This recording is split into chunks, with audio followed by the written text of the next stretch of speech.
Hello student, मैं हूं संत गोपाल और स्वागत है आप सभी का अपना चैनल संत जी स्टडी पॉइंट में।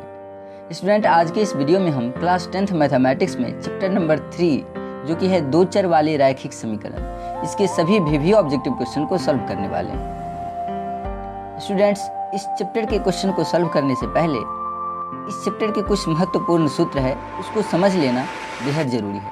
तो चलिए सबसे पहले इस सूत्र को समझते हैं कि इसका मतलब क्या होता है। तो इस सूत्र को समझने के लिए हमको जो है रैखिक समीकरण लेना होगा और उसके बाद उसकी मदद से हम इस सूत्र को समझेंगे। तो देखिए यहाँ पे दो रैखिक समीकरण लिए हैं, ये पहला है और ये दूसरा है। इसमें समझना क्या है कि रैखिक समीकरण में जो x होता है, ठीक है, और x के पीछे में जो संख्या होता है और y के पीछे में जो संख्या होता है, इसको क्या बोलते हैं। तो देखिए रैखिक समीकरण का जो रूप होता है वो ये होता है a1x plus b1y plus c1 is equal to 0। दूसरा समीकरण ले ले तो a2x plus b2y plus c2 is equal to 0। रैखिक समीकरण इस रूप में होता है, ठीक है। अब चाहे तो आप c1 को उस साइड लेकर के जा सकते हैं, ठीक है। तो यहाँ पे कहने का मतलब है कि a1 के पीछे में क्या है, x के पीछे में क्या है a1, यानी कि यहाँ पे जो x के पीछे में 2 है ये किसका मान होगा a1 का। तो a1 बराबर कितना लिखेंगे 2, ठीक है। और ये b1 है, y के पीछे में जो होता है वो क्या होता है b1। तो यहाँ पे हम b1 बराबर कितना लिखेंगे 3, ठीक है। और c1 का जो मान है वो लास्ट वाला टर्म होगा जो कि है 5, ठीक है। उसके बाद a2 का मान निकाले तो a2 क्या होता है दूसरे समीकरण में x का गुणांक जो कि है 4। b2 का बात करें तो b2 क्या है 6 और c2 आप बता ही सकते हैं c2 क्या है 15 है, ठीक है। तो इस तरह से अभी हम लोग ये समझे हैं कि a1 a2 b1 b2 और c1 c2 का मान कैसे निकालेंगे, ठीक है। अब ये क्लियर हो चुका है। तो अब हम लोग यहाँ पे समझेंगे कि कंपेयर कैसे करेंगे, ठीक है। दो समीकरण को कंपेयर कैसे करेंगे। तो देखिए यहाँ पे हम निकाल लेंगे a1 बाय a2 जो कि क्या हो जाएगा 2/4 है। तो 2/4 है तो ये कैंसिल आउट करके क्या आ जाएगा 1/2। उसके बाद b1/b2 निकालेंगे तो b1/b2 ये अभी क्या है 3/6, ठीक है। अब इसको कैंसिल आउट करके निकालेंगे तो ये क्या आ जाएगा 1/2, ठीक है। उसके बाद जो है c1/c2 निकालेंगे।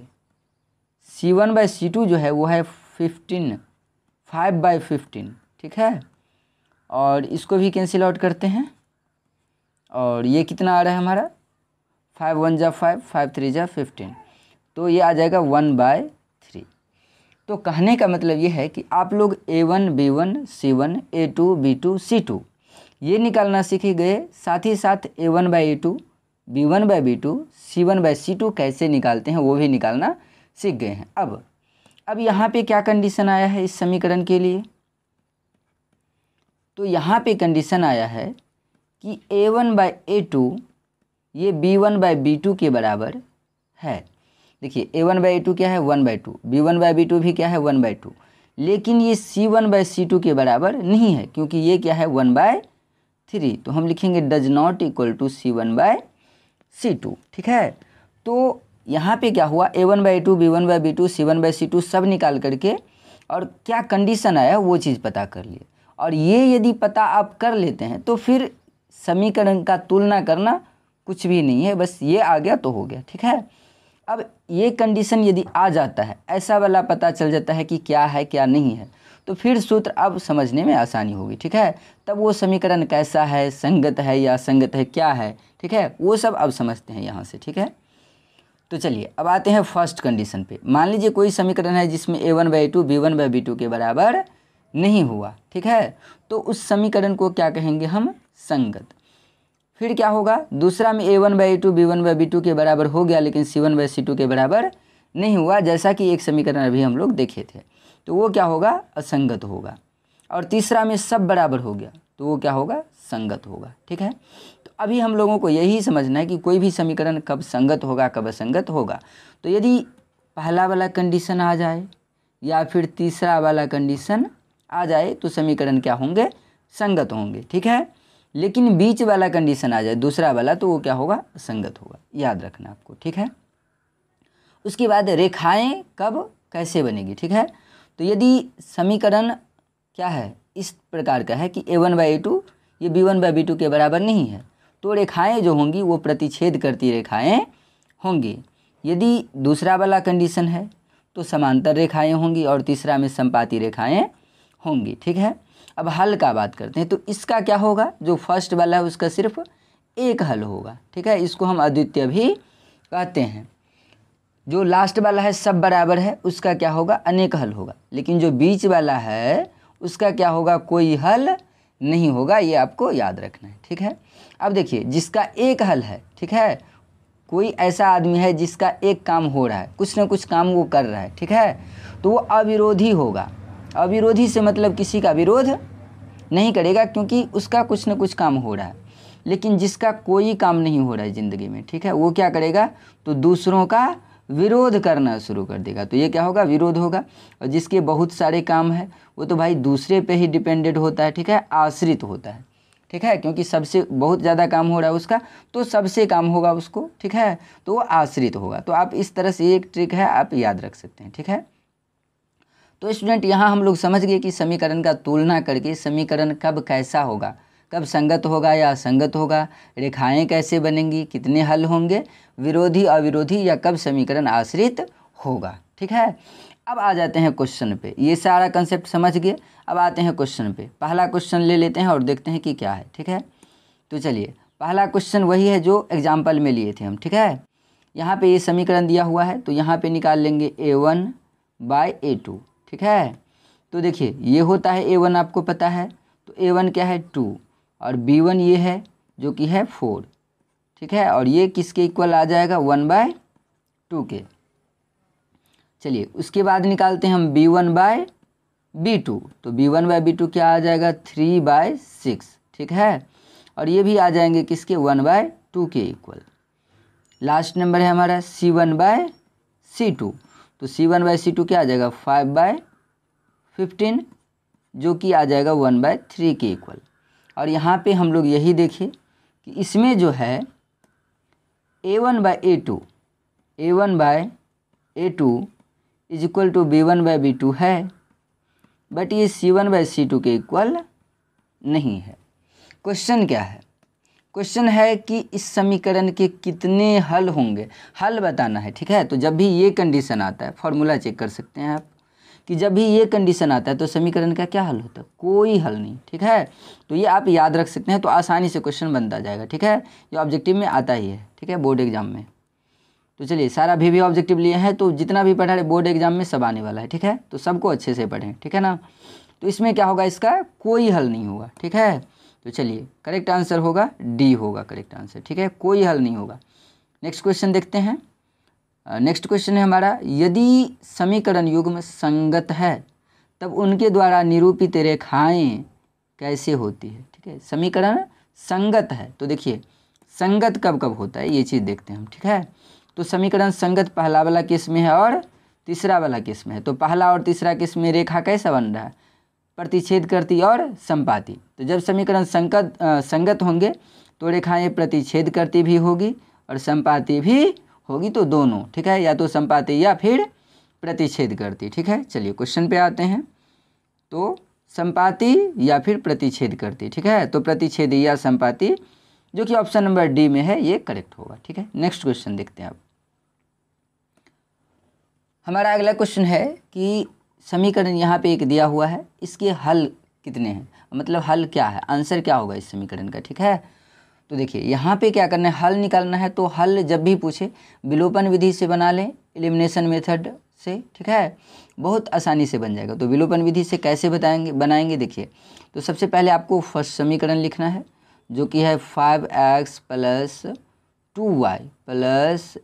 2y is equal to 16। Second समीकरण है 7x - 4y is equal to 2।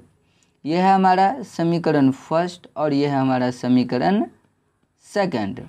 अब क्या करना है, x का गुणांक सेकेंड समीकरण में कितना है 7, इससे फर्स्ट को गुना कर देना है, और इसमें कितना है 5, इससे क्या करना है सेकेंड को गुना कर देना है, और गुना करने के बाद जो समीकरण मिले उसको आराम से लिख लेना है। ठीक है, तो लिखिए इसको, 7 से गुना करेंगे तो 7 5 6 35, तो ये हो जाएगा 35x प्लस 7 दूना 14 y, और 16 सत्ते 112। उसके बाद 5 सत्ते 35, यहाँ पे भी 35x minus 4 5 20 y equal to, यहाँ पे क्या हो जाएगा 5 दूना 10। ठीक है, तो ये समीकरण हमको यहाँ पे मिल गया। अब क्या करना है देखिएगा ध्यान से, अब क्या करना है, तो देखिए ये 35 जो है x, 35x ये प्लस में है तो इसको माइनस करना है, ये 20y माइनस में है तो प्लस करना है, 10 प्लस में है तो इसको माइनस कर देना है।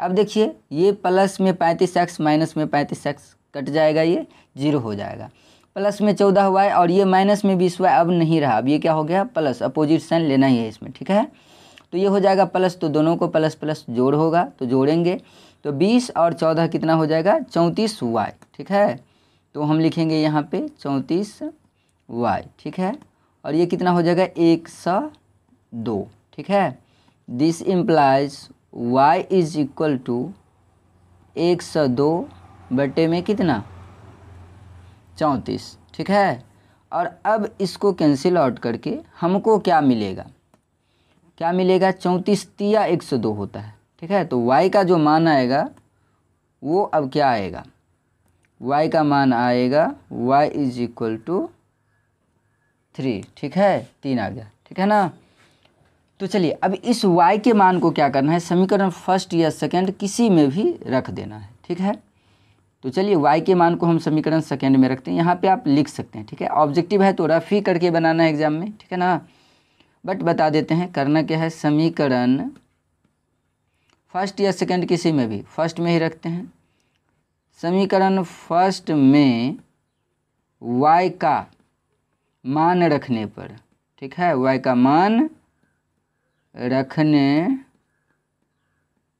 पर, ठीक है, तो समीकरण फर्स्ट क्या है 5x प्लस 2 और कोई चिन्ह नहीं तो गुना का चिन्ह y के जगह पे y नहीं लिखना, अब कितना लिखना है 3। ठीक है, इज इक्वल टू क्या है 16 है, this implies 5x is equal to क्या है 16 है, और ये 2 3 जा 6, ये आ जाएगा इधर प्लस में, इधर आ जाएगा माइनस में, then x is equal to क्या हो जाएगा 16 माइनस 6 यानी कि 10, तो 5x इज इक्वल टू 10, और x इज इक्वल टू कितना 10/5।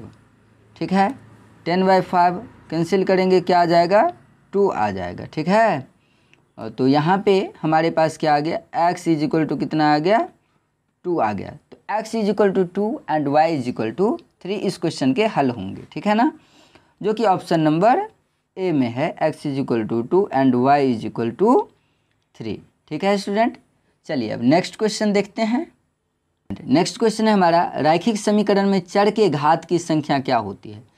तो जैसा कि आप जानते हैं कि रैखिक समीकरण 2x plus 3y is equal to 5 इस प्रकार का होता है। ठीक है, तो यहाँ पे चर वेरिएबल टर्म क्या है, वेरिएबल टर्म है यहाँ पे x y, तो x y के जो पावर है वो क्या है एक, कुछ नहीं तो एक, तो घात की संख्या जो होगी वो क्या होगी 1 होगी। ठीक है, यहाँ पे यदि क्वेश्चन ऐसे भी पूछे कि रैखिक समीकरण में चर की अधिकतम घात की संख्या, तो अधिकतम घात पूछे तब भी 1, और वैसे सिर्फ पूछा जाए कि घात की संख्या कितने, तब भी आपको बताना है कि 1 ही। ठीक है 1।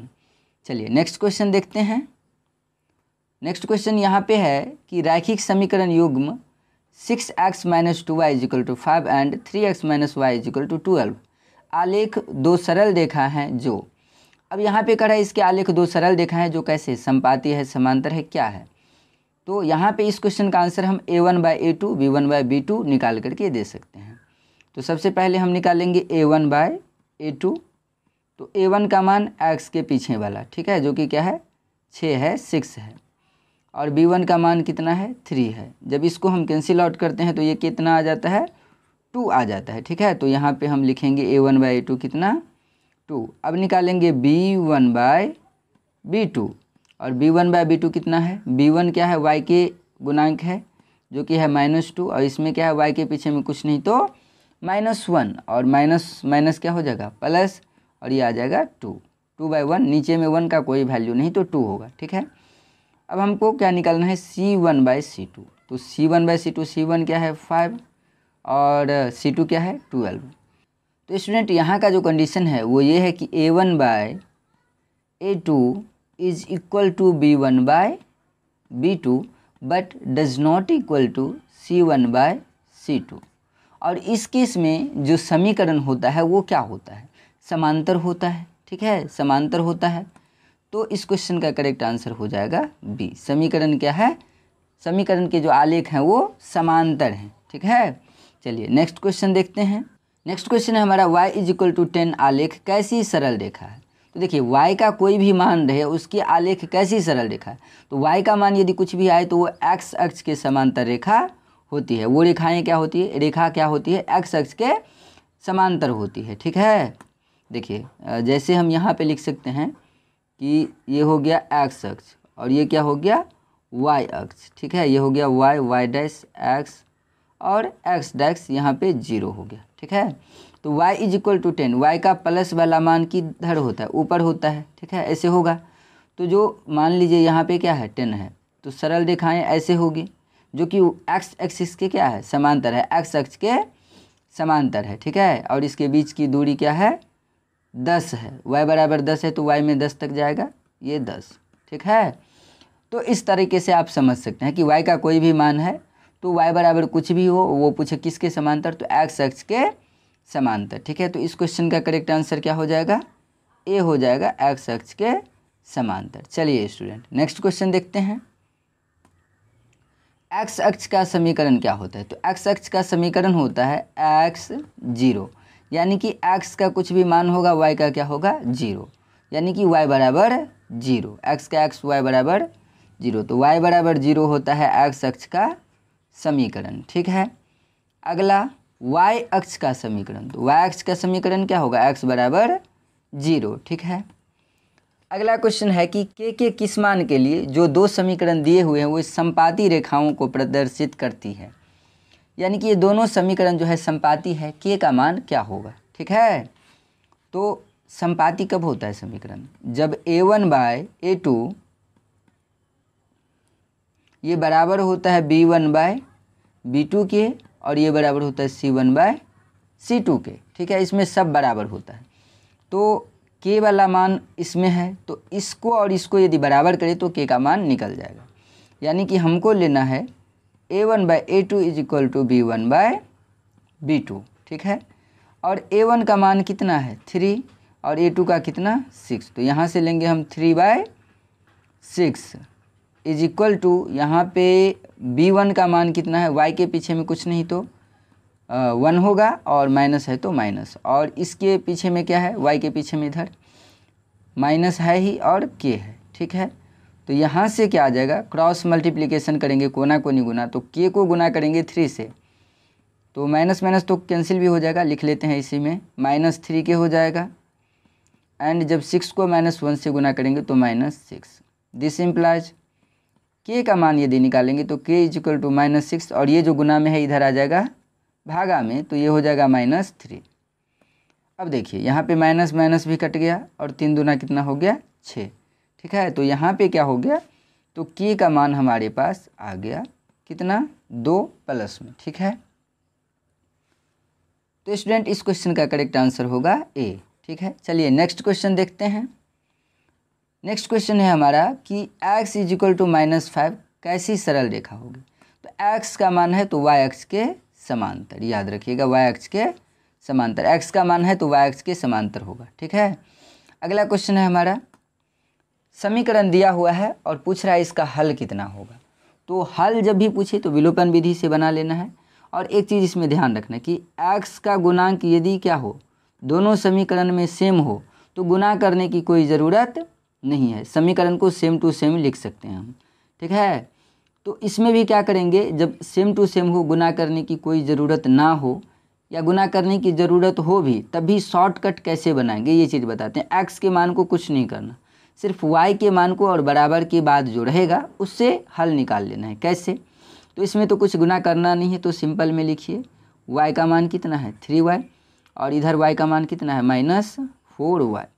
ऊपर वाले समीकरण में y के बराबर क्या है 11 और इधर कितना है -24। अब यहीं से क्वेश्चन आपका बन जाएगा, साइन चेंज कीजिए, यहाँ पे माइनस है तो प्लस कीजिए, यहाँ पे भी माइनस है तो प्लस। अब जोड़ दीजिए 4 3 कितना 7y और 24 11 कितना 35, दोनों प्लस है प्लस होगा।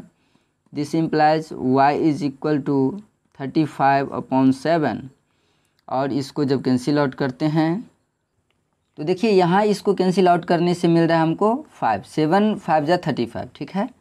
तो यहाँ से y इज इक्वल टू कितना आ गया, y इज इक्वल टू आ गया 5। अब y के इस मान को समीकरण फर्स्ट या सेकेंड में रखते हैं, ठीक है, फर्स्ट में रखते हैं। तो 2x is equal to 2x plus 3 और y के जगह पे कितना रखना है 5 इज इक्वल टू कितना है 11। This implies 2x is equal to 11 minus 3 5 जा 15, then 2x is equal to -4 and x is equal to -4/2। अब इसको कैंसिल आउट करके हमको मिल गया 2, ठीक है। This implies we can write x is equal to -2, ठीक है स्टूडेंट। तो यहाँ से हमको मिल गया x का -2 और y का 5। तो x का -2 y का 5 जो है ऑप्शन नंबर डी में है। तो इस क्वेश्चन का करेक्ट आंसर क्या होगा, डी होगा, ठीक है स्टूडेंट। तो चलिए अब नेक्स्ट क्वेश्चन देखते हैं। हमारा अगला क्वेश्चन है कि 2x plus 3y is equal to 12 और 3x minus 2y is equal to 5, तब x का मान कितना y का मान कितना। इस क्वेश्चन में भी समीकरण को हल ही करना है, हल निकालना है। तो x वाली टर्म डिफरेंट है, ठीक है, तो इसमें गुना करना होगा। कैसे गुना करेंगे समझिए। तो पहले दूसरे समीकरण को पहले देखिए, दूसरे समीकरण में जो x का गुणांक है वो कितना है 3, तो 3 से इस दोनों को गुना करना है। तो कीजिए गुना, 3 3 जा 9y इज इक्वल टू 3 12 जा 12 3 जा 36 हो गया। बस x वाले को कुछ नहीं करना। उसके बाद x का जो गुणांक है इससे क्या कीजिए, इस दोनों को गुना कीजिए समीकरण सेकेंड में। तो 2 है, 2 से गुना करेंगे 2 को तो कितना होगा 4। तो यहाँ पे लिखते हैं माइनस है तो -4y इज इक्वल टू 2 5 जा 10, ठीक है। अब देखिए यहाँ पे हो गया। अब सारे प्रोसेस को पहले जैसे ही फॉलो करेंगे, ठीक है, जो पहले वाला प्रोसेस था हमारा, ठीक है। अब यहाँ पे क्या करना है, माइनस है तो प्लस अपोजिट साइन लेना है और यहाँ पे प्लस है तो माइनस। फिर क्या करना है, तो यहाँ पे देखिए दोनों प्लस हो गया तो अब जोड़ देंगे, 9 और 4 13 13y हो जाएगा और 36 में से 10 को घटाएंगे 26 बचेगा, वो भी प्लस में, ठीक है। This implies y is equal to 26/13। अब इसको कैंसिल आउट करके क्या बचेगा, तो 2 आ जाएगा, ठीक है। तो यहाँ पे जो है y का वैल्यू कितना आया है 2। अब सिंपली वैसे ही करना है, y के इस मान को समीकरण फर्स्ट या सेकेंड में रखना है, ठीक है। तो इसमें समीकरण सेकेंड में रखते हैं। समीकरण सेकेंड क्या है 3x माइनस 2 इंटू वाई। तो y के जगह पे कितना रखना है 2 इज इक्वल टू कितना है 5।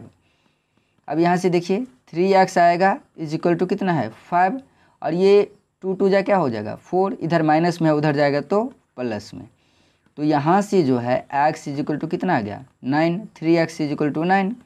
This implies x is equal to 9 by ये 3 गुना में है इधर आ जाएगा भागा में, ठीक है, नीचे आ जाएगा। अब क्या होगा, इसको डिवाइड कर देंगे 3 से 9 को तो कितना आ जाएगा 3, ठीक है। यानी कि x का वैल्यू जो मिला वो कितना मिला हमको 3। तो x is equal to 3 and y is equal to 2, ठीक है। अब देखते हैं कौन सा ऑप्शन सही होगा, x is equal to 3, x is equal to 3 and y is equal to 2, जो कि ऑप्शन नंबर है सी, ठीक है स्टूडेंट।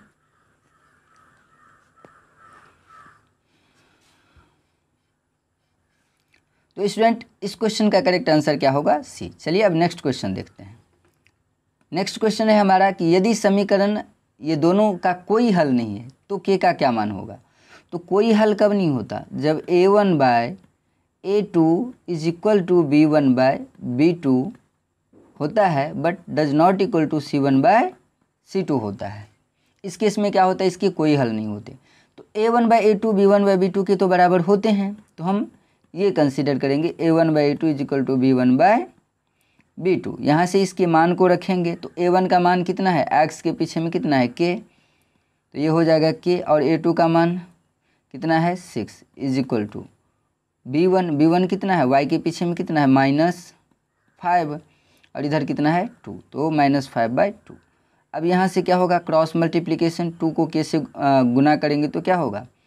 2k होगा इज इक्वल टू 6 को 5 से गुना करेंगे -30, माइनस है तो then k is equal to -30/2, और इसको जब 2 से क्या करेंगे? 30 को डिवाइड करेंगे तो ये आएगा 15।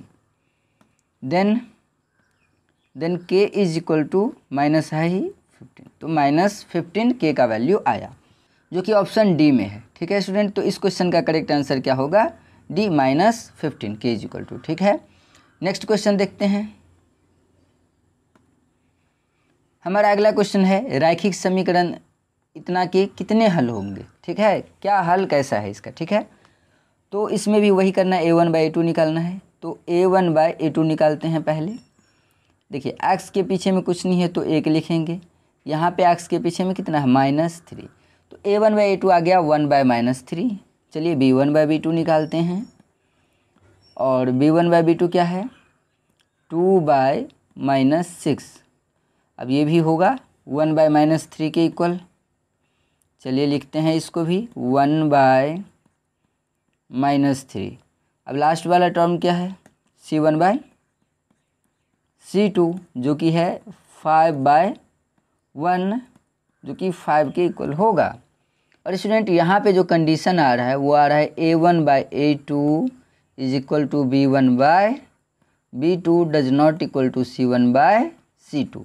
और जब भी ये कंडीशन होता है तो समीकरण का क्या होता है? कोई हल नहीं होता है। तो इसमें क्या होगा? कोई हल नहीं, इस समीकरण का कोई हल नहीं है। ठीक है स्टूडेंट, चलिए अगला क्वेश्चन देखते हैं। अगला क्वेश्चन भी हमारा सेम ही है, हल निकालना है, कितना हल है? तो चलिए निकालते हैं a1/a2 जो कि है 1/3। अब आप समझ गए होंगे, फटाफट बनाते हैं क्वेश्चन को। b1/b2 ये रहा 2 और ये रहा 12, तो 2/12। ठीक है स्टूडेंट, और ये जो हो जाएगा कितना हो जाएगा? ये हो जाएगा 1/6, 2 1 जा 2, 2 6 जा 12, और लास्ट वाला जो है वो क्या है? c1/c2। वैसे इस केस में हमको c1/c2 नहीं निकालना है। जब ये दोनों बराबर नहीं हो, a1/a2 b1/b2 के ना हो बराबर, तो c1/c2 नहीं निकालना है। ठीक है, यहाँ पे क्या आ गया कंडीशन?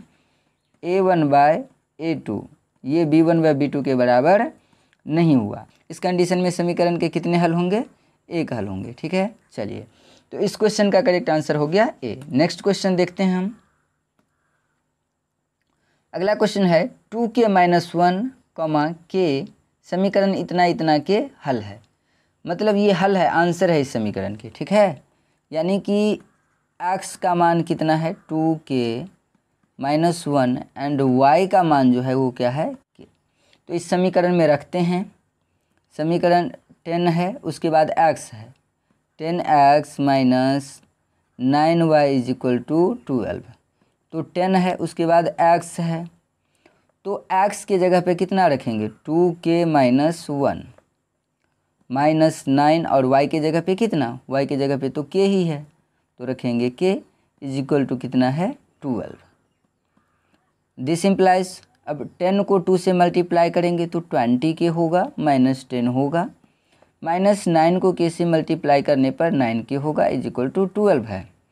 अब यहाँ पे 20k - 9k 11k होगा इज इक्वल टू क्या है? 12। और ये 10 जो है सिंपल नंबर है, तो ये इधर आएगा तो क्या होगा? प्लस में होगा, क्योंकि इधर माइनस में है। और 11k इज इक्वल टू क्या हो गया? 22। Then k is equal to 22/11। अब इसको हम क्या करते हैं, 11 से 22 को डिवाइड करेंगे तो हमारे पास आएगा 2। So k is equal to 2। और ये ऑप्शन कौन सा है, B option, option number B में क्या है, k इज इक्वल टू 2 है। ठीक है स्टूडेंट, तो k का मान क्या होगा, 2 होगा। चलिए नेक्स्ट क्वेश्चन देखते हैं अब। तो स्टूडेंट ये जो क्वेश्चन है 17 नंबर, ये भी बहुत इंपॉर्टेंट है, इस तरह का क्वेश्चन एग्जाम में पूछा जाता है। ये एक इक्वेशन दिया गया है, लीनियर इक्वेशन, रैखिक समीकरण। इसमें x का मान 2 दिया है, y का मान निकालना है, तो बहुत ही आसान है। ठीक है, आराम से क्या करिए, इस समीकरण में x का मान जितना है वो रख दीजिए। x की जगह पे कितना रखना है, x की जगह पे रखना है 2 प्लस क्या है 3y। ठीक है, 3y इज इक्वल टू 13। तो स्टूडेंट यहाँ पे 2 2 जा क्या होगा, 4 plus 3y is equal to 13। ठीक है, then 3y is equal to 13 minus 4 and 3y is equal to 13 minus 4 means 9। ठीक है, then y is equal to 9/3 and finally y is equal to what, y is equal to 3। Okay, y is equal to 3।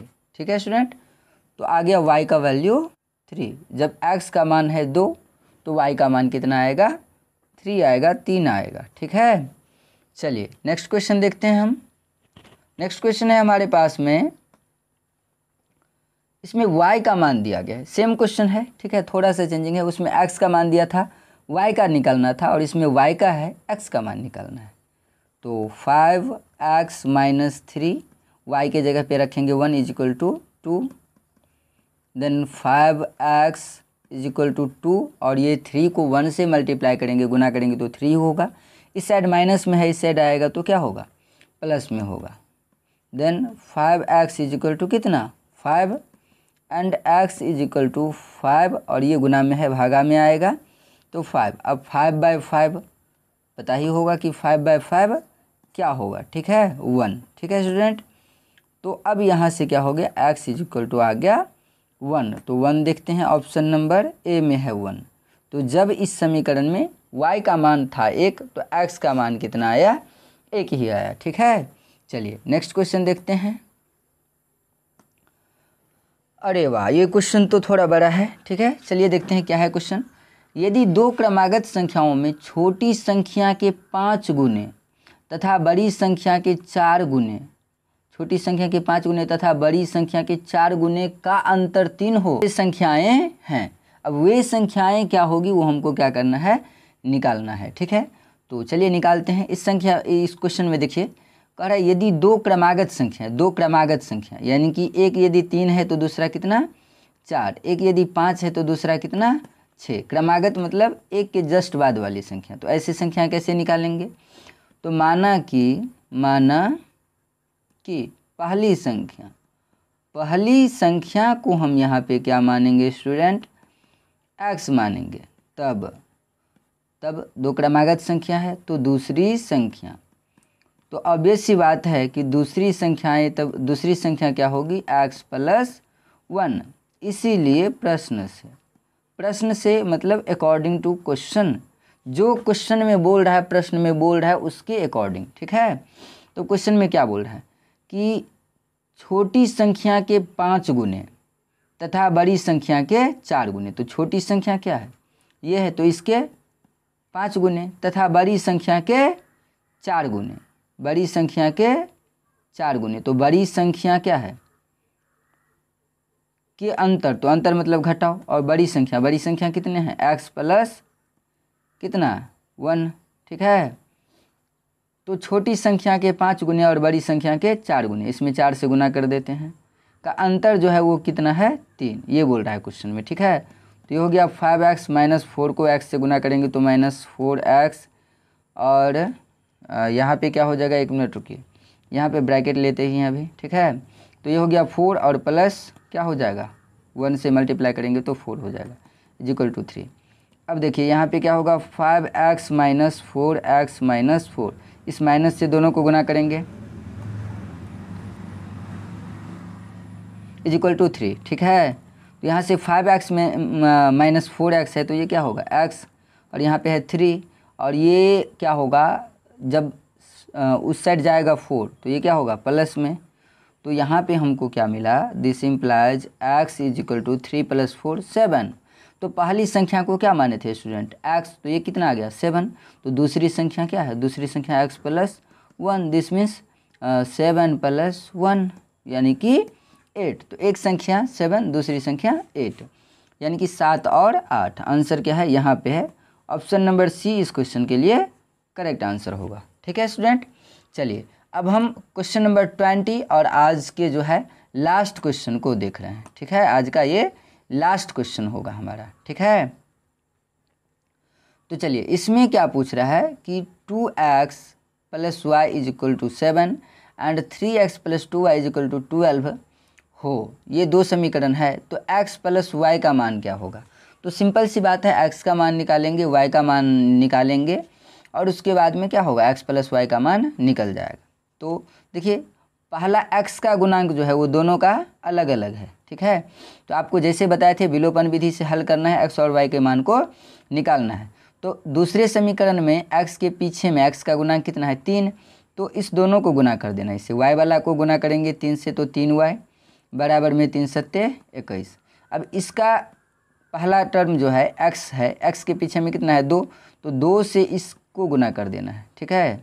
तो 2 दूना 4y, 2y हो जाएगा यहाँ से, plus 12 2 × 24, ठीक है। यहाँ पे आ गया। अब यहाँ से y के मान को निकाल लेना, ये प्लस है तो माइनस, ये भी प्लस है तो माइनस, ठीक है। तो यहाँ से एक प्लस है एक माइनस है, घटाव होगा, 4 में से 3 को घटाएंगे तो 1y बचेगा माइनस में, क्योंकि माइनस में ज़्यादा है। यहाँ पे भी 21 में से क्या करना है 24 को 21 में से घटाना है, तो आएगा 3, लेकिन माइनस में आएगा क्योंकि माइनस में ज़्यादा है, बड़ी संख्या माइनस में है। तो माइनस माइनस कैंसिल आउट होगा। This implies y is equal to कितना 3। अब y का मान 3 आया, x के मान निकालने के लिए समीकरण फर्स्ट में रख दीजिए इसको। तो समीकरण फर्स्ट क्या है 2x + y, y की जगह पे कितना 3 is equal to 7। This implies 2x is equal to 7 - 3।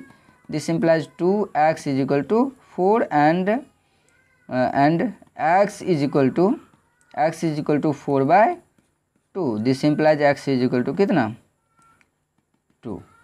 Then what will be the value of x + y, ठीक है। x + y का वैल्यू क्या होगा निकालते हैं। तो x + y is equal to x का मान कितना 2 + y का मान 3, तो 2 + 3 इज इक्वल टू 5, ठीक है स्टूडेंट। तो आ गया x + y का वैल्यू 5, ठीक है स्टूडेंट। तो स्टूडेंट आज का जो टारगेट था हमारा टोटल 20 क्वेश्चन का, ठीक है, जो कि आप देख रहे हैं कि ये 20 क्वेश्चन अब बन चुका है, ठीक है। तो अब हम जो है अगले वीडियो में ये जो है चैप्टर नंबर हमारा 3 का था क्वेश्चन, आज की इस वीडियो में हम क्या किए हैं 3 दो चर वाले रैखिक समीकरण के सभी क्वेश्चन को हल किए हैं, सभी भी ऑब्जेक्टिव क्वेश्चन को। नेक्स्ट वीडियो में क्या करेंगे चैप्टर नंबर 4 जो कि है क्वाड्रेटिक इक्वेशन, द्विघात समीकरण, उसकी सभी भी ऑब्जेक्टिव क्वेश्चन को सॉल्व करेंगे। और आने वाले एग्ज़ाम के लिए जितने भी 15 चैप्टर है 10th मैथमेटिक्स में, उस सभी के ऑब्जेक्टिव को हम सॉल्व करने वाले हैं, क्योंकि सब्जेक्टिव आसानी से सॉल्व हो जाता है। आप जहां ऑफलाइन क्लास में पढ़ते हैं वहां भी, ऑफलाइन कोचिंग सेंटर में, बट ऑब्जेक्टिव सॉल्व नहीं करवाया जाता है। और आपको पता है कि 50 ऑब्जेक्टिव 50 सब्जेक्टिव पूछे जाते हैं बिहार बोर्ड में, तो इसके लिए ऑब्जेक्टिव का भी तैयारी होना ज़रूरी है, ठीक है। तो इसीलिए हम आपको जो है सपोर्ट करते हैं, ऑब्जेक्टिव सारे ऑब्जेक्टिव का वीडियो जो है आपके लिए ला रहे हैं।